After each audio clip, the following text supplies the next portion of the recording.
نحمدہ ونصلی علی رسولہ الکریم فاعوذ باللہ من الشیطان الرجیم بسم اللہ الرحمن الرحیم رب اشرح لی صدری ویسر لی امری واحلل عقدۃ من لسانی یفقہوا قولی ربی زدنی علما۔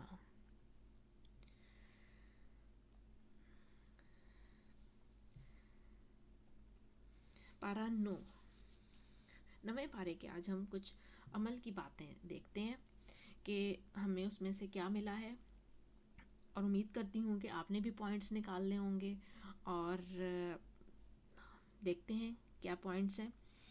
سب سے پہلے جو ہے کہ صحیح علم کی قدر کرنی ہے جو خالص 2 چشموں سے آتا ہے، اور یہ 2 چشمے کون سے ہیں؟ قرآن اور سنت۔ بس یہی صحیح علم ہے جو ہمیں قرآن سے پتہ چل گیا، جو ہمیں سنت سے پتہ چل گیا۔ بس اس کے علاوہ باقی سب باتیں ہیں، باقی سب خاندانی رسم و رواج، جاہ و جلال، طور طریقے، انلیس وہ ان 2 چیزوں سے مل نہ جائیں، قرآن اور سنت سے۔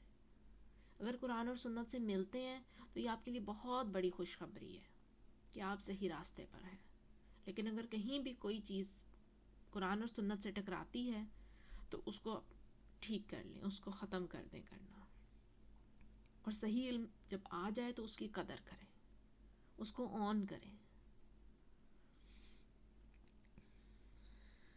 اور اپنی ذات کے لیے کسی پر غصہ نہیں کرنا۔ آپ کی ذات، کسی نے آپ کو ہرٹ کیا یا آپ کسی کی وجہ سے ہرٹ ہو گئے اور اس کو پتہ بھی نہیں ہے کہ آپ ہرٹ ہو کر بیٹھے ہوئے ہیں، اور آپ کو غصہ اس پر آتا جا رہا ہے، اور آپ اس غصے میں اس کی چغلیاں کر رہے ہیں، اس کے خلاف پلاننگ کر رہے ہیں، ریونج اپنے دل میں رکھ رہے ہیں، اور اس کے بعد یہ ہوتا ہے کہ حسد شروع ہو جاتا ہے، اور سب غصہ اور نفرت اور انتقام سب چیزیں آپ کے اندر دل میں آنی شروع ہو جاتی ہیں، اور پھر اللہ کا ذکر دل سے نکلنا شروع ہو جاتا ہے، کیونکہ آپ تو اسی پلاننگ، انہی سوچوں میں بیٹھ گئے۔ تو یہ کہہ اپنی ذات کے لیے کسی پر غصہ نہیں کرنا، اور اگر کبھی غصہ کوئی ایسی بات ہو بھی جائے نا تو اللہ کے حوالے کر دیں، اللہ سے مدد مانگے، دل میں اللہ کی یاد، اللہ کی تسبیح شروع کر دیں۔ منہ میں کرتے ہیں، آپ کا دھیان پھر بھی ڈائیورٹ ہوتا ہے، پھر بھی بار بار اس کا خیال ذہن میں آتا ہے، اونچی آواز میں شروع کرتے ہیں کوئی تسبیح، یا حی یا قیوم برحمتک استغیث پڑھتے جائیں، اونچی آواز میں پڑھتے جائیں، سجدے میں چلے جائیں، اللہ سے کہیں اللہ مجھے سکون دے دے، یہ خیال دل سے نکال دے۔ بس اپنی ذات کے لیے کسی پہ غصہ نہ ہو،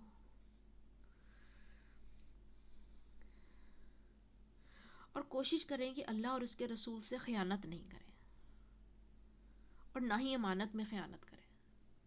اللہ اور رسول سے خیانت کیا ہے کہ جب اللہ اور رسول کے بتائے ہوئے طریقے کے مطابق نہیں چلتے نا تو یہ ان کی خیانت ہے، اللہ اور رسول سے یہ خیانت ہے کہ انہوں نے ہمیں جو کام کرنے کو کہا ہے وہ ہم کر ہی نہیں رہے، اور جاننا بھی نہیں چاہ رہے کہ انہوں نے ہمیں کیا کہا ہے،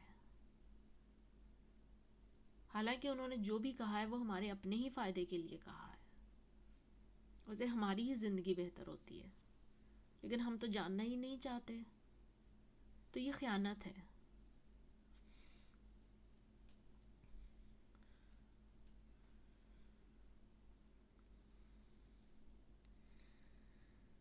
ایسے ہی ہے نا کہ فار ایگزامپل آپ کو اپنی بہت قیمتی چیز رکھنی ہے، کہیں کسی کے پاس رکھنی ہے، یا دوسری طرح سمجھے، آج کل یہ تو نہیں ہوتا، آپ کو اپنا گھر تھوڑے دنوں کے لیے چھوڑ کے کہیں جانا ہے، گھر بند کر کے کہیں جانا ہے، کیا آپ چپ کر کے اپنا گھر چھوڑ کے چلے جائیں گے اور بغیر کسی کو کہے بتائے کہ جی میرے اس گھر کا خیال رکھنا، اور اب یہ امید رکھیں گے کہ وہ آپ کے بتائے بغیر وہ آپ کے گھر کا خیال رکھے گا؟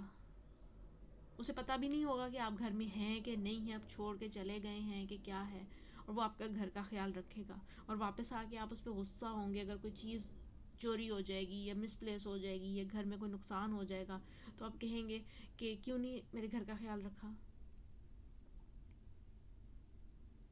یا میں تو چابیاں تمہارے گھر کے باہر چھوڑ کے گیا تھا، تم نے میرا گھر کھول کے کیوں نہیں دیکھا، کیوں نہیں خیال رکھا. تو وہ کہے گا نا کہ بتاتے تو صحیح کہ میں نے خیال رکھنا ہے، تبھی میں خیال رکھتا نا. پھر کوئی چیز آگے پیچھے ہوتی تو پھر ہوتا نا کہ ہاں تو میری غلطی ہے، تو تم نے تو بتایا ہی نہیں.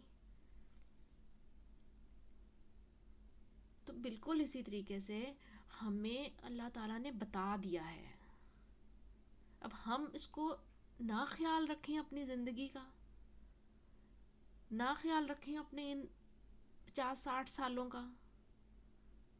تو اس میں نبی پاک صلی اللہ علیہ وآلہ وسلم پہ تو کچھ نہیں ہوا کہ انہوں نے بتایا نہیں، وہ تو دین مکمل کر گئے، انہوں نے تو سب کچھ بتا دیا. یہ ہماری نااہلی ہے کہ ہم نے اس کو پکڑا ہی نہیں. ہم یہ نہیں کہہ سکیں گے کہ ہمیں تو پتہ ہی نہیں تھا، ہمیں پتہ تھا، ہم نے جاننے کی کوشش نہیں کی، ہم نے خیانت کی، پتہ ہونے کے باوجود ہم نے خیانت کی، کیونکہ ہم نے جاننے کی کوشش نہیں کی، ہم نے وہ علم لینے کی کوشش نہیں کی، اور پورے کا پورا وہ علم اپنے عمل میں لانے کی کوشش نہیں کی. چنکس میں بس لے کر آئے، جو چیز پسند آئی وہ لے آئے، جو چیز سن لی اور اچھی لگی ٹھیک ہے کر لیتے ہیں، اور جو چیز مشکل لگی اس کو پڑھنے سے بھی گریز کیا کہ پڑھ لیا تو عمل کرنا پڑے گا. نہیں، آپ کو پڑھنا بھی پڑے گا، عمل بھی کرنا پڑے گا، اور دل سے کرنا پڑے گا، نہیں تو پھر خیانت ہو جائے گی.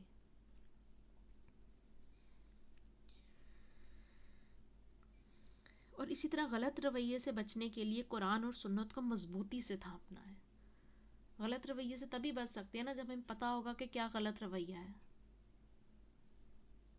ہم تو اپنے، کیونکہ ہر انسان جو ہوتا ہے نا وہ اپنے ماں باپ کا، اپنے گھر والوں کا، جو اس کے امیڈیٹ فیملی ہوتی ہے اس کا امیج ہوتا ہے. آپ کا بچہ اگر کوئی غلط کام کر کر آ رہا ہے نا باہر سے، تو آپ یہ کنفرم کر لیں کہ جان جائیں کہ یہ کہیں نہ کہیں کبھی نہ کبھی آپ سے ایسے ہوا ہوگا. اگر آپ کا بچہ بہت اونچا لاؤڈ بولتا ہے نا تو آپ نے بھی کبھی بولا ہوگا. بچہ وہی کرتا ہے جو ماں باپ کرتے ہیں. تو اچھا رویہ کیا ہے وہ دیکھنے کے لیے ہمیں ماں باپ کی طرف نہیں دیکھنا. اب بڑے ہو گئے، ہم جوان ہو گئے، ہمارا اپنا نامہ اعمال کھل گیا، ہمارے تمام اعمال لکھے جا رہے ہیں. اب ہم یہ نہیں کہہ سکتے کہ اوہ کسی نے بتایا ہی نہیں، کہ اوہ ایسے تو امی بھی کرتی تھیں، اوہ ایسے تو ہمارے گھر میں عام سی بات تھی یہ ہونا. بھلے ہو آپ پڑھ لکھ سکتے ہیں، آپ کو آپ کے ماں باپ نے پڑھنا لکھنا سکھا دیا، آپ کو پتہ ہے قرآن ایک الہامی کتاب ہے، اللہ تعالیٰ کی کتاب ہے، آپ کو پتہ ہے کہ آپ مسلمان ہیں، آپ اس کو کھول سکتے ہیں، آپ اس کو پڑھ سکتے ہیں. اب تو کوئی چیز آپ کو نہیں روکے گی. تو قرآن اور سنت کے مطابق اپنے آپ کو ٹھیک کر لیں. اور کامیاب ہونے کے لیے نبی پاک صلی اللہ علیہ وآلہ وسلم کی پیروی مرتے دم تک کرنی ہے، صرف چند ایک باتوں پر نہیں، مرتے دم تک پیروی کرنی ہے. وہ کیسے اٹھتے تھے، کیسے جاگتے تھے، کیسے کام کرتے تھے، کیسے سوتے تھے، کیسے نماز پڑھتے تھے، ہر چیز میں ان کو فالو کر لیں. دوستوں کے ساتھ کیسے تھے، رشتہ داروں کے ساتھ کیسے تھے، ہمسایوں کے ساتھ کیسے تھے، اپنے بیوی بچوں کے ساتھ کیسے تھے. انسان تھے نا، سب چیزیں انہوں نے، سب رشتے انہوں نے بھی نبھائے ہیں، کیسے نبھائے ہیں سب دیکھنا ہے، اور ایک ایک چیز میں ان کی پیروی کرنی ہے. اور اللہ کے عذاب سے بچنے کے لیے بہت زیادہ استغفار کرنی ہے. استغفار کرتے جائیں، بہت زیادہ استغفار کریں گے اللہ تعالیٰ بس بچا لے. غلطیاں انسان سے ہوتی رہتی ہیں، ربنا لا تؤاخذنا ان نسینا او اخطانا، جو خطا ہو گیا. نشانہ خطا ہوتا ہے نا، کیسے کہتے ہیں نا اردو میں ہم کہتے ہیں نشانہ خطا ہو گیا، کہ آپ نے کوشش تو کی تھی، نشانہ لے کے پورا فوکس کر کے اس کو مارنے کی کوشش کی تھی، لیکن وہ خطا ہو گیا. مینس کہ وہ نہیں لگا نشانے پہ، غلطی سے ادھر ہو گیا. ان نسینا، جو میں بھول گیا. بھول کے کچھ گناہ ہو جاتے ہیں، بھول جاتا ہے انسان، بھول کے ہو جاتے ہیں. انسان ایک کسی خاص سوچ میں چل رہا ہوتا ہے، اسی میں وہ ہو جاتا ہے، بعد میں انسان کو فیل ہوتا ہے کہ نہیں ایسا نہیں ہونا چاہیے تھا. اور کبھی ہم اچھا کام کرنے کی کوشش کر رہے ہوتے ہیں، لیکن یکدم سے الٹی پڑ جاتی ہے، وہ اچھا کام ہم سے نہیں ہو پاتا ہے. ہم بہت کوشش کرتے ہیں کہ اپنے غصے کو تھامنا ہے، نہیں غصہ کرنا، بس آج کے بعد غصہ نہیں کرنا، یا آج کے بعد میں نے اونچا اونچا نہیں بولنا. لیکن پھر کوئی ایسی بات بچہ کر دیتا ہے، یا کوئی ایسا سچویشن ہو جاتی ہے کہ یکدم سے آپ کو غصہ آ جاتا ہے. آپ نے نشانہ تو لگایا کہ اچھا رہوں گا، اب میں نہیں غصے میں آؤں گا، لیکن ہوا کیا کہ وہ نشانہ خطا ہو گیا، آپ سے غصہ کر ہو گیا، آپ سے اونچا بول ہو گیا، آپ سے کسی کے سامنے بول ہو گیا. تو دعا جو ہے سورہ البقرہ کی آخری آیت، ربنا لا تؤاخذنا ان نسینا واخطانا، جو بھول گیا میں اللہ اس کا بھی مواخذہ نہ کرنا، اور جو خطا ہو گیا اس کا بھی مواخذہ نہ کرنا، معاف کر دے اللہ تعالیٰ. گناہ لازمی نہیں ہے کہ انسان کانشیس ہو کے گناہ کرے، انکانشیسلی بھی گناہ ہو جاتے ہیں، کہ انسان نہ چاہتے ہوئے کر دیتا ہے، بھول کے ہو جاتے ہیں، خطا ہو جاتا ہے انسان سے، خطا ہو جاتی ہے انسان سے. یہ ہوتی ہے خطا، غلطی سے ہو گیا، تو اللہ تعالیٰ اس کو معاف کر دے. استغفار کرتے رہے، بہت زیادہ اپنے لیے استغفار کریں. اور مشکل وقت میں اللہ کو مضبوط تھامنا ہے اور صبر کرنا ہے. مشکل وقت زندگی کا حصہ ہے. انسان یہ نہیں کہہ سکتا کہ بس اب میں نے قرآن پڑھنا شروع کر دیا، اب میں نے 5 وقت کی نماز پڑھنی شروع کر دی، اب دیکھنا مجھے کوئی مشکل نہیں آئے گی. ہر دن کے ساتھ مشکل ہے، ہر انسان کے ساتھ مشکل مرتے دم تک جڑی ہوئی ہے. زندگی تو ایک امتحان ہے نا. تو جب کبھی مشکل آ جائے تو اس میں اللہ تعالیٰ کو مضبوطی سے تھام لینا ہے. اللہ تعالیٰ کی تسبیح اور زیادہ کرنی شروع کر دینی ہے، اور زیادہ نفل پڑھیں، اور زیادہ استغفار کریں، اور صبر سے کام لیں، اللہ تعالیٰ سے اور جڑ جائیں.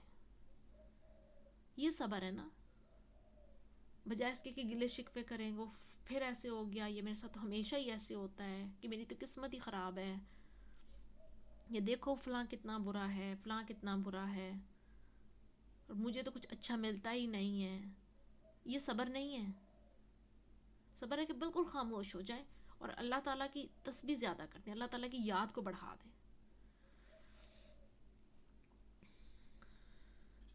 اور قرآن کا علم دنیا کمانے کے لیے حاصل نہیں کرنا، بلکہ اس لیے سیکھنا ہے کہ مجھے جنت ملے.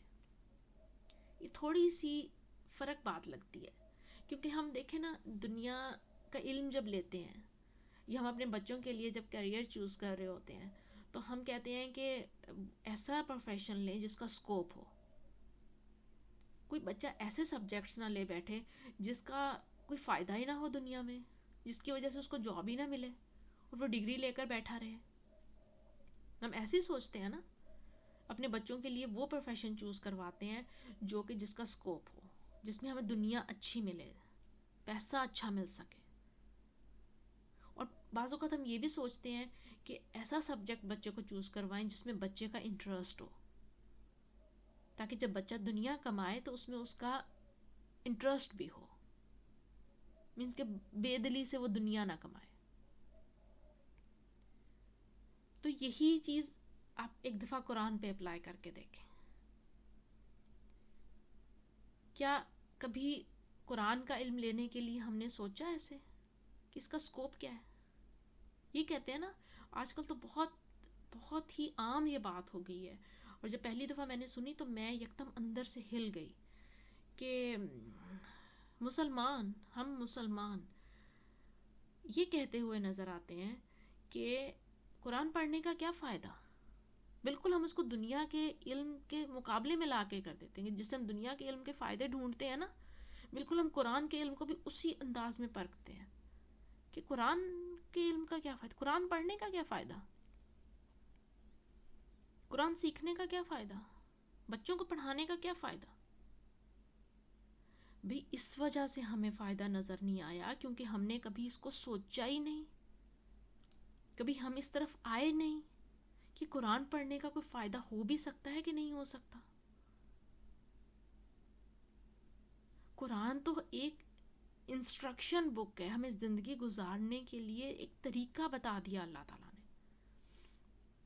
آپ کے گھر میں ایک مشینری لے آئیں، کوئی ایسی مشینری جو آپ کے پاس پہلے نہ ہو اور بالکل نئی ہے، اور جب ڈبہ کھولتے ہیں، بالکل نیا ڈبہ کھولتے ہیں، تو کیا آپ سب سے پہلے اس کی انسٹرکشن بک ڈھونڈتے ہیں نا، کہ دیکھتے ہیں اس کو اوپن کیسے کرنا ہے، اس کو چلانا کیسے ہے، اس کو یوز کیسے کرنا ہے، اس کی حفاظت کیسے کرنی ہے.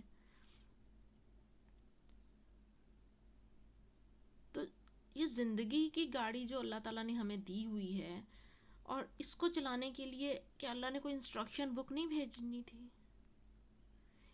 اللہ نے قرآن بھیجا، اتنی پیاری انسٹرکشن بک اس میں بھیجی. ہم اس کو بادر ہی نہیں کرتے، ہم پڑھتے ہی نہیں ہیں، ہم سیکھنے کی کوشش ہی نہیں کرتے.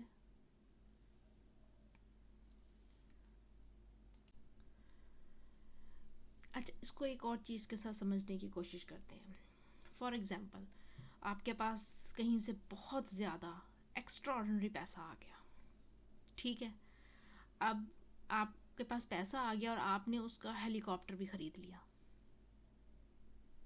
اب کیا کریں گے؟ آپ اس پہ بیٹھیں گے اور اس کو اڑا لیں گے کہ میں دیکھ کے آتا ہوں، ذرا دنیا کی سیر تو کر کے آؤں، دیکھتا ہوں تو یہ لگتا کیسے ہے.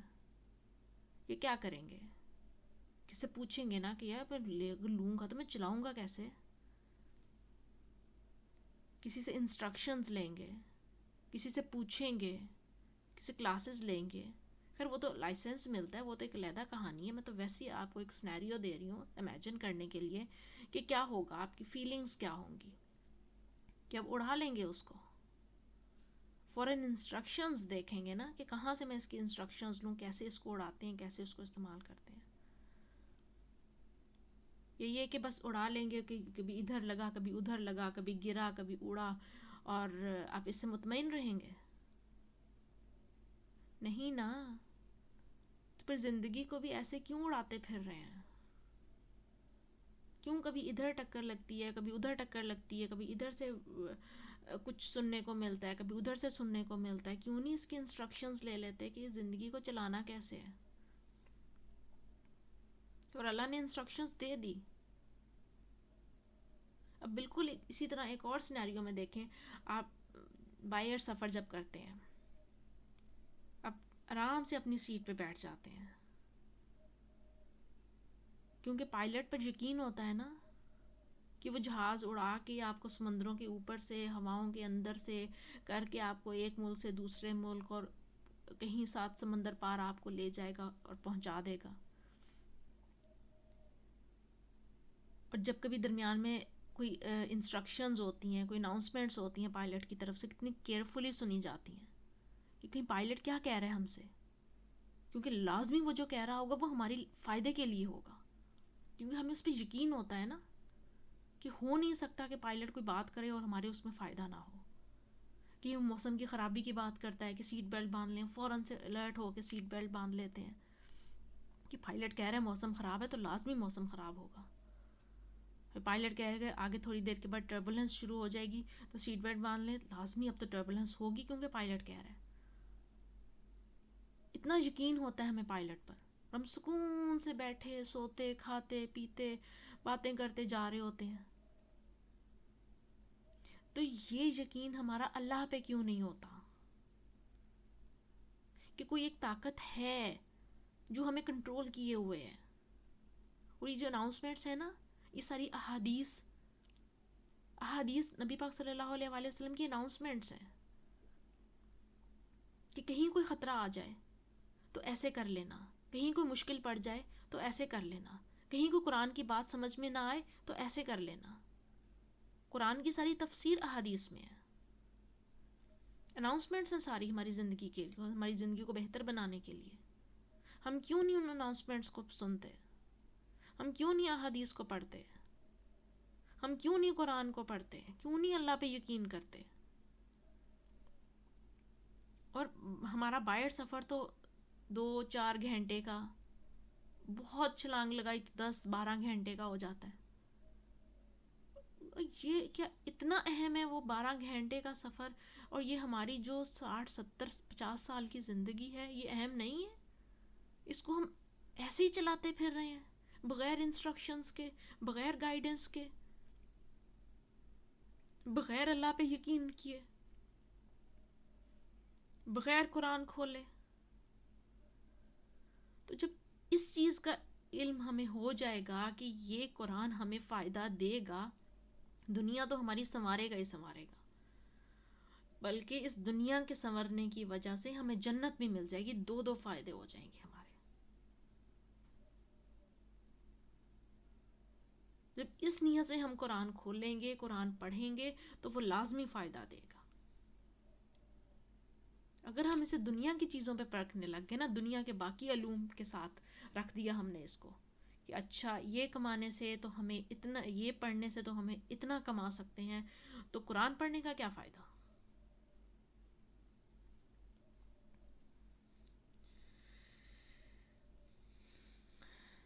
تو میری بہنوں، شعوری ایمان اور اللہ کے ڈر کے ساتھ اپنے اعمال کو بہتر بنانا ہے. شعوری ایمان لے کر آنا ہے. بائی برتھ تو ہم مسلمان ہیں، ہم سب مانتے ہیں کہ ہم مسلمان ہیں، لیکن شعوری ایمان لے آئیں، اپنے شعور کو جگا لیں، قرآن کے ساتھ جوڑ لیں اپنا آپ. قرآن مجید جیسی نعمت پا کر خوش ہونا ہے اور اللہ کا شکر ادا کرنا ہے. جس کو یہ نعمت مل گئی ہے اس پہ خوش ہوں. یہ نہیں کریں کہ نہیں پڑھ لیا تو عمل کرنا پڑ جائے گا.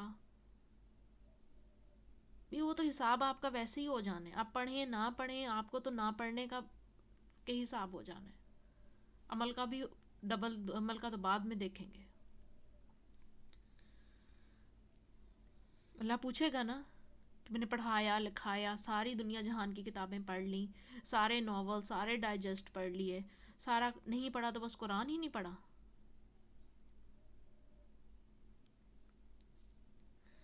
اور حق سامنے آتے ہی اسے قبول کر لینا ہے. آپ کو پتہ چل گیا جو چیز، آپ کو پتہ چل گیا کہ قرآن ایک ایسی کتاب ہے جس میں ہدایت ہے، جس میں سیدھا راستہ ہے، ہماری زندگی کا ایک سٹیئرنگ ہے، ہمیں بتاتا ہے کہ زندگی کی گاڑی کیسے چلانی ہے.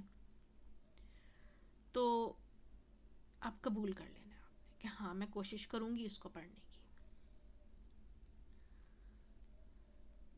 اور آزمائش کے وقت اللہ کے اور قریب ہو جانا ہے. جب آپ پکڑ لیں گی نا قرآن، کوشش کریں گی نا قرآن پڑھنے کی، تو پھر آپ کو دنیا ایک آزمائش ہی بن جائے گی. ہر کوئی آتا جاتا آپ کو کچھ نہ کچھ سنا کے گزرے گا، اور کچھ آپ کی باتوں سے تنگ آ کر آپ سے بات کرنا ہی چھوڑ دیں گے کہ اسے تو جب بات کرو یہ ایک ہی جواب ہے اس کے پاس.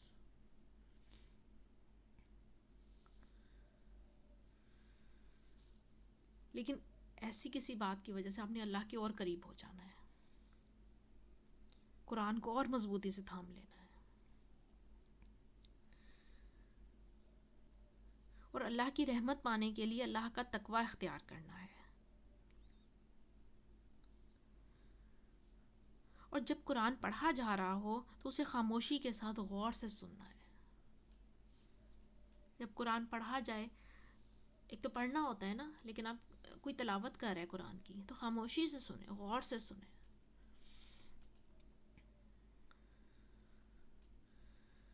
اپنی غلطی کو غلطی مان کر اسے درست کرنا ہے. جو ہو گیا ہو گیا، بس آگے دیکھیں، اسے درست کر لیں. پتہ چل گیا کہ آپ سے غلطی ہو گئی، اللہ تعالیٰ معاف کر دے. ربنا لا تؤاخذنا ان نسینا واخطانا، کوئی چیز بھول گئے اللہ، کوئی خطا ہو گئی، کوئی غلطی ہو گئی، معاف کر دے اللہ تعالیٰ. لیکن غلطی کو پہلے ماننا پڑے گا نا. کہ ہاں اللہ بہت ساری غلطیاں ہو گئیں لیکن اب معاف کر دے، اللہ معاف کر دیتا ہے. دعا کی قبولیت کے اوقات میں اللہ سے بخشش کی دعائیں مانگنی ہے بہت زیادہ. قبولیت کے اوقات کون سے ہیں؟ تہجد کا وقت، عصر اور مغرب کے درمیان کا وقت، جمعے سے پہلے کا وقت، جمعے کا ٹائم بہت قبولیت کے وقت ہے. روزہ کھلنے سے پہلے، افطاری سے پہلے کا ٹائم بہت قبولیت کا وقت ہے. کوئی نیکی کرنے کے بعد، قرآن پاک کی تلاوت کرنے کے بعد مانگے اللہ تعالیٰ سے.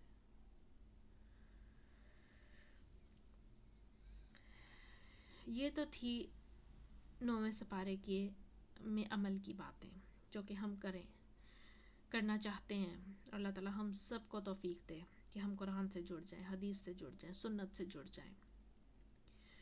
لیکن ہم یہ سارے کام کرنے کیسے ہیں؟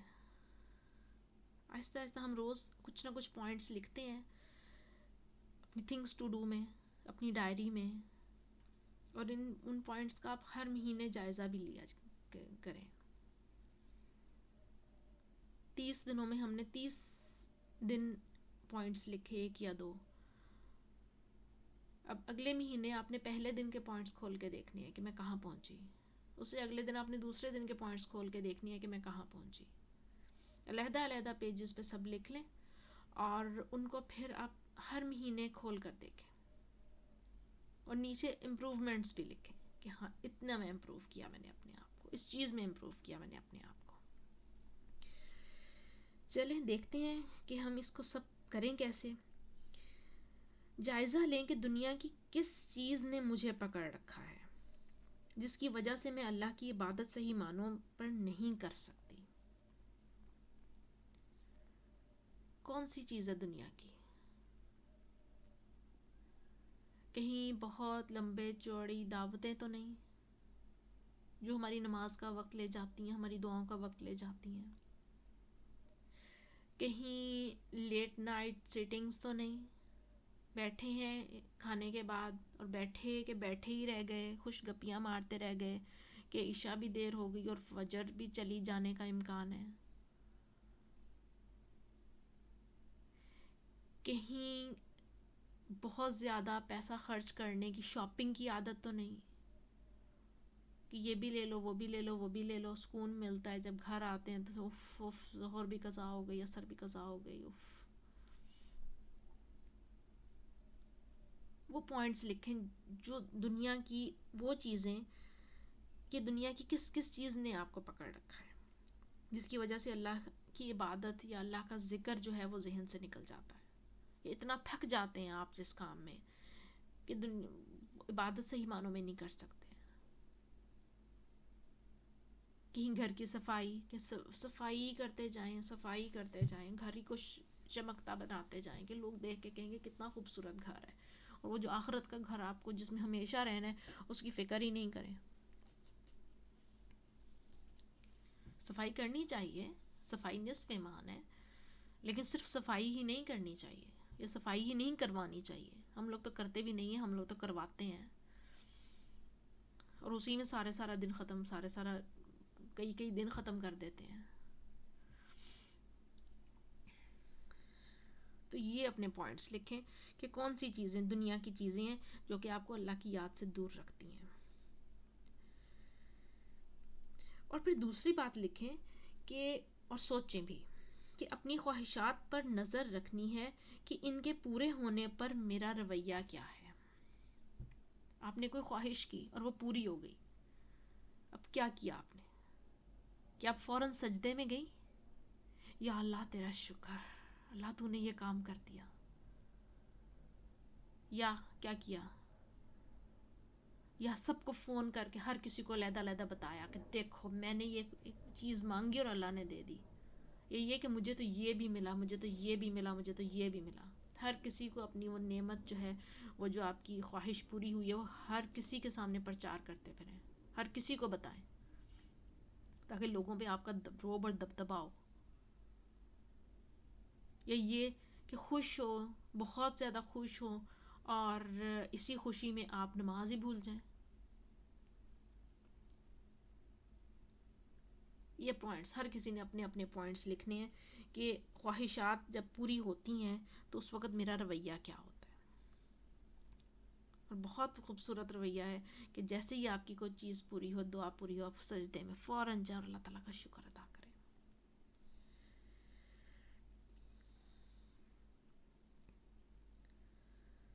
اور اللہ یہ دیکھنا ہے کہ اللہ کے ذکر سے میری آنکھیں بھیگ جاتی ہیں.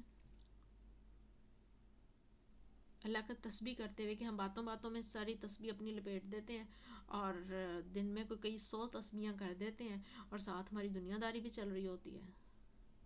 یا کبھی جب تسبیح کریں تو دل یکدم سے بند ہوتا ہے.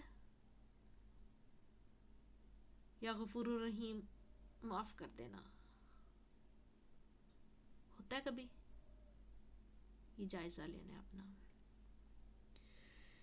پھر ایک اور بات کہ اپنے مختلف اوقات کا جائزہ لینا ہے کہ کیا میں اللہ کی عبادت کا حق ادا کر رہی ہوں. کہ فجر کا ٹائم، صبح سورج نکلنے سے پہلے کا ٹائم کیسا گزرتا ہے، عصر سے مغرب کا ٹائم کیسا گزرتا ہے، عشاء کے بعد کہ میرے کیا کیا روٹین ہے، ظہر اور عصر کی نمازیں کیسے پڑھی جاتی ہیں جب دنیا پیک پر ہوتی ہے، اور مغرب کی نماز شیطان کتنی لیٹ کرواتا ہے.